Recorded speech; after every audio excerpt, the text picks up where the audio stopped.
जाएंगे तो 6 महीने 8 समय में 608 को जानने रास्ता क्लियरेंस मिलता है।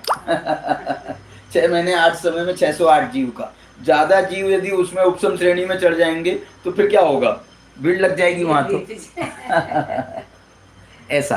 तो चलिए, तो ये जो है इसमें ये जो आपको मैंने आज अंतर बताया, पारिणामिक भाव को पहले स्थान देना चाहिए, फिर तत्वार सूत्र ने आखिरी में क्यों स्थान दिया, वो बात इसमें इसके माध्यम से अपने को समझ में आती है।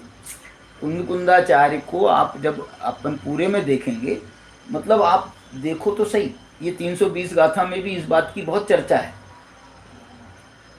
कि इसका ना बंध से संबंध है ना मोक्ष से संबंध है, ना मोक्ष से संबंध है। और उसके बाद भी ये बात भी उतने ही जोर के आती है। कौन सी बात? कि आश्रय के लिए उपादेय तो वही है। मोक्ष मार्गियों को आश्रय क्या है? मोक्ष मार्गियों को आश्रय किसका है? मोक्ष मार्गियों को आश्रय तो वो परम पारिणामिक भाव का ही है। उससे मोक्ष, उससे नहीं संबंध है, वो कोई कारण नहीं है, उसका कारण नहीं है। लेकिन फिर भी एक दूसरी अपेक्षा से देखा जाएगा ना, तो उसको कारण भी कहा है। नियम सार कारण परमात्मा कहता है, तो कारण परमात्मा किसको कहते? कारण परमात्मा नियम सार में किसको कहा? वही परम पारिणामिक भाव को कारण परमात्मा कह रहे हैं। लेकिन यहां पर कहते हैं कि वो तो बंध मोक्ष का कारण ही नहीं है, तो ये विवक्षा अलग है।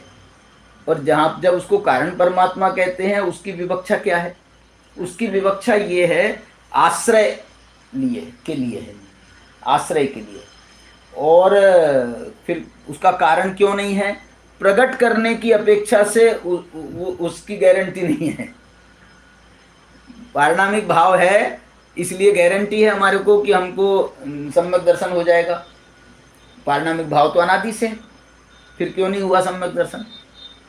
उसका आश्रय नहीं किया ना, इसलिए आश्रय करने की अपेक्षा से उसको उपादेय कहा है और उसको कारण भी कहा है। आश्रय करने की अपेक्षा से उसको कारण भी कहा है। तो कारण दो प्रकार के हो गए। कौन कौन सा कारण हुआ?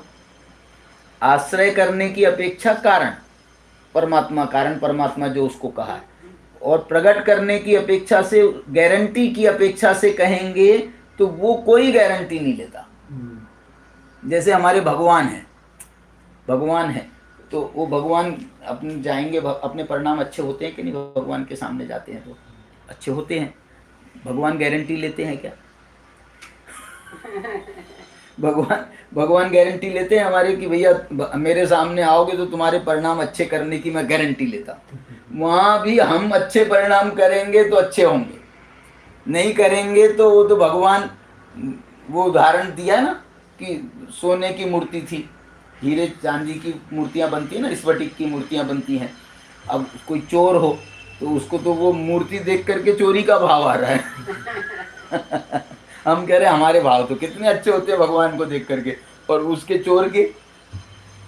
चोरी के भाव हो रहे हैं। तो वो भगवान गारंटी नहीं दे रहे, लेकिन हाँ जो उनका आश्रय लेता है उसके भाव सुधरते हैं। माने शुभ भाव की बात करें तो जो उनका आश्रय लेता है, उनके प्रति भक्ति भाव रखता है, उसके भाव तो शुभ भाव बनते हैं। लेकिन जो उनका आश्रय नहीं लेता है, उसको तो वहां भगवान नहीं दिख रहे हैं, उसको तो सोना दिख रहा है, उसको चांदी दिख रही है, उसको तो दूसरा हीरा मानिक मोती दिख रहा है, तो वो तो बोलेगा अरे मैं तुम्हारे न्यारे हो जाएंगे मेरे। तो ऐसा जो है ये 5 भावों में इसका स्वरूप है। कारण का जो ध्यान करेगा उसको ही कार्य होगा, गुरुदेव बोलते थे। हाँ, ज्ञान करेगा और आश्रय लेगा है क्या? कारण तो हाँ, जो कारण तो पड़ा है लेकिन तूने आश्रय नहीं लिया ना। गुरुदेव की भाषा सदा मौजूद ही है। हाँ, सदा मौजूद है। हम उसकी तरफ लक्ष्य नहीं देते हैं, इसलिए उसकी तरफ उपयोग नहीं है हमारा। तो ऐसा इसका आज की चर्चा इतनी करें। चलिए।